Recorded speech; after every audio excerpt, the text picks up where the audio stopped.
12 years ago, Gru and his gibberish-speaking Twinkie henchman appeared on screen for the first time in Despicable Me. I don't think anyone, not even Universal Pictures and Illumination Entertainment, expected those yellow creatures to explode in popularity and become embraced the way they did.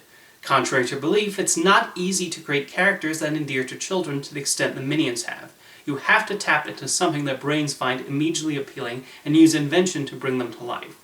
With Minions: The Rise of Gru, director Kyle Balda and his team not only craft a humorous sequel to that first spin-off movie, but also a prequel to Despicable Me. This winds up being young Gru's story just as much as it belongs to the Minions, and that's a solid route to take.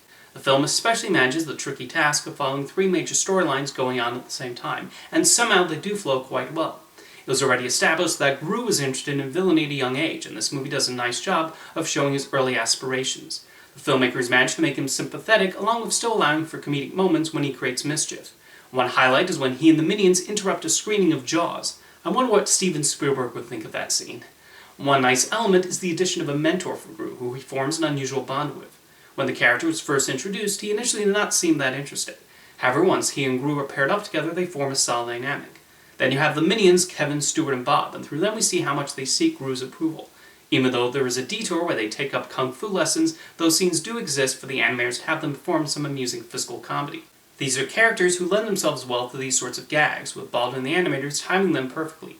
What's also impressive about these three Minions in particular is how easily identifiable their personalities are, even from just the way they stand or their facial expressions. Finally, there's Otto, who tries hard to reverse a mistake he made. He's not given as much development as the other characters, but the movie is nonetheless able to display his sadness at angering Gru, and he wants so much for him to eventually make it right. The film is basically about Gru realizing how much he needs the Minions, and how they're among the most supportive friends he'll ever have. Sure, they're silly and undisciplined, but they're nonetheless a perfect match for Gru. I really like how much the Minions are based on chaos. Whenever they wind up somewhere, things are sure to get destructive, and the filmmakers are not ashamed in making the jokes as cartoony and ridiculous as possible. One of the funniest scenes involves the Minions becoming airplane pilots and somehow taking control of an aircraft. It's a hilariously choreographed and brilliantly edited sequence that makes great use of the airline setting to put the Minions in all kinds of situations.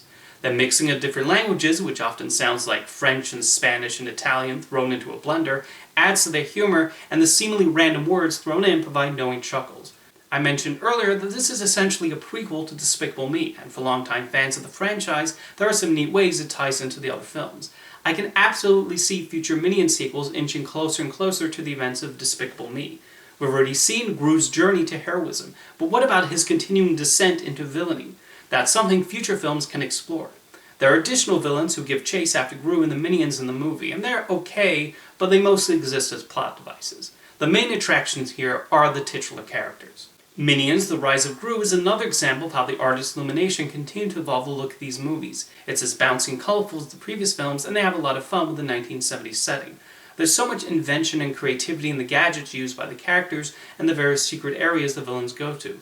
Through every frame of this movie, you can feel the work of the animators and how much effort they put into getting the visuals just right and the physical jokes perfectly.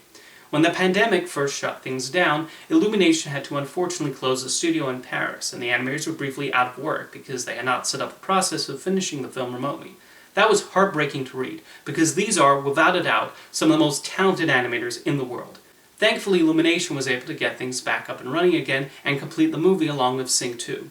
What they've accomplished with the Minions, these universal characters who brought joy to billions of children, and plenty of adults too, is remarkable. I'm always happy to see those yellow Tic Tacs bouncing across the screen and declaring their love for bananas. It will absolutely never get old for me.